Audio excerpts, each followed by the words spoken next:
There was a very interesting experiment done a while back. Some researchers set up a stand in a high foot traffic area, and they would offer passersby a cookie. And they would ask if they would eat the cookie and then fill out a questionnaire about the deliciousness of the cookie. And they did this during two different scenarios, or under two different scenarios. One, the cookie came from a nearly empty cookie jar. The other one was where the cookie came from a full cookie jar. The cookies were all the same.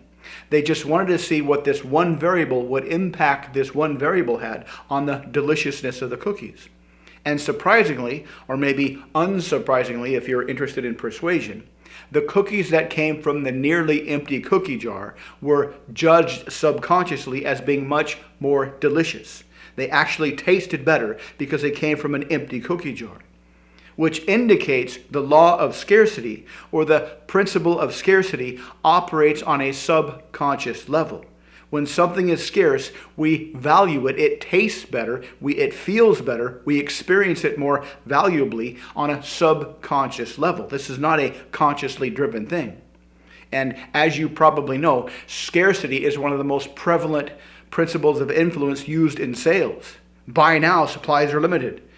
Everything is half off in the next 22 seconds. And information that is scarce is also perceived as more valuable. So if you're trying to sell somebody something and you say, hey, I've got this information about the product, but most people don't know this, as soon as you say most people don't know this, that triggers scarcity, and this information is much more valuable, or this information will be perceived as much more valuable.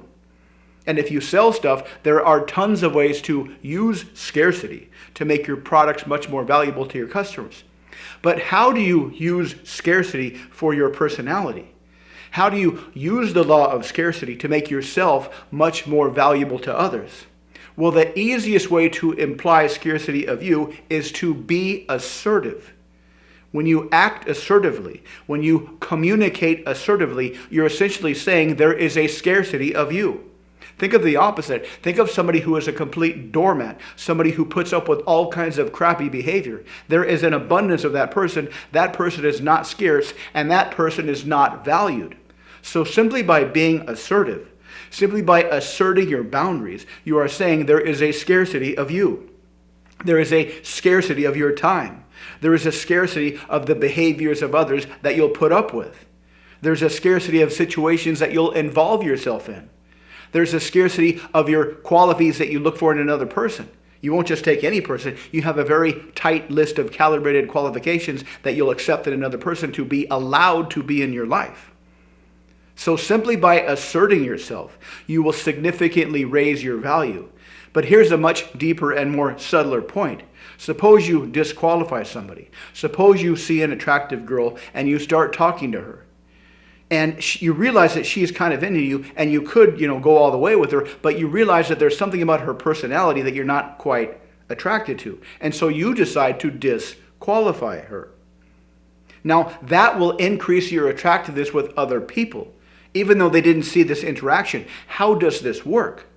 Because when you disqualify people, you are increasing your value of yourself. You're saying, I am valuable. I am a valuable person. I can do better than this person. If I chase this corrupt personality person, I'm devaluing myself. And other people will pick up on that devaluation of yourself.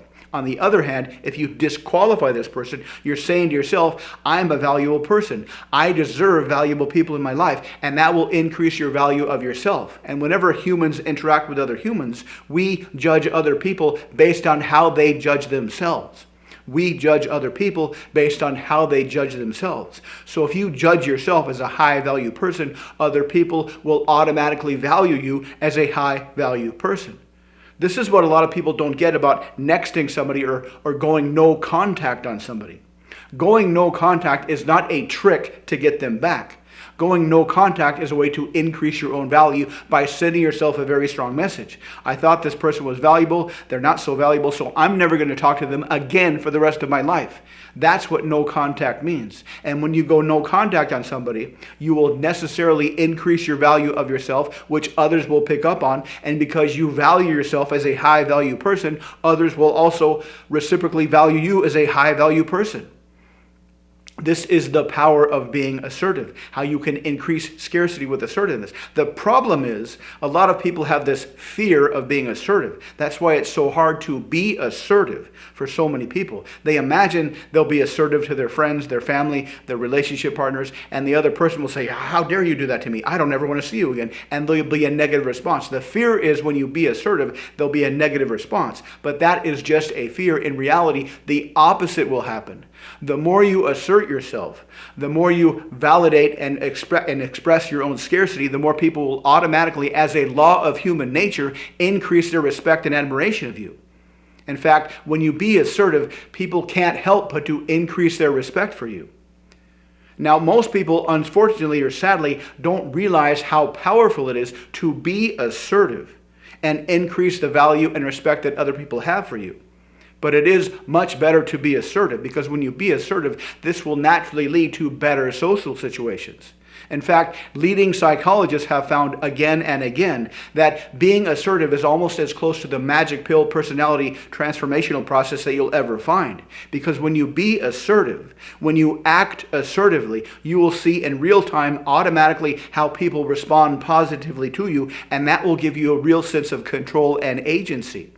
People that are not assertive are waiting for other people to do things to make their lives better, which will likely never happen. But when you act assertively, when you communicate assertively, you will cause other people. You will be the cause of other people's response to you. You can literally cause other people to like you more, to respect you more, to value you more once you be assertive. Just imagine what your life would be like today had you started to become assertive 6 months ago.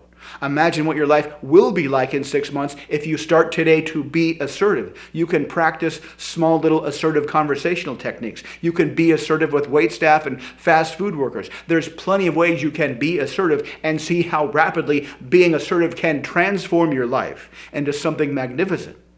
Any recent ideas you've had about how you'd like other people to treat you can come to fruition very quickly once you make the decision right now to be assertive. Few things are as powerful to transform your life as making the decision right now to be assertive and see how easily you can control other people's response to you. This will give you an amazing sense of power. So start today. Do some simple exercises to be assertive and increase your value and see how other people value you the same way. This is a very, very powerful, very, very simple trick of psychology that you can use to significantly improve your social life. So check it out. Let me know what you think in the comments. If you'd like to learn more about how to improve your life in significant ways, check out the links below. Thanks for watching. Please like and subscribe, and I'll see you next time.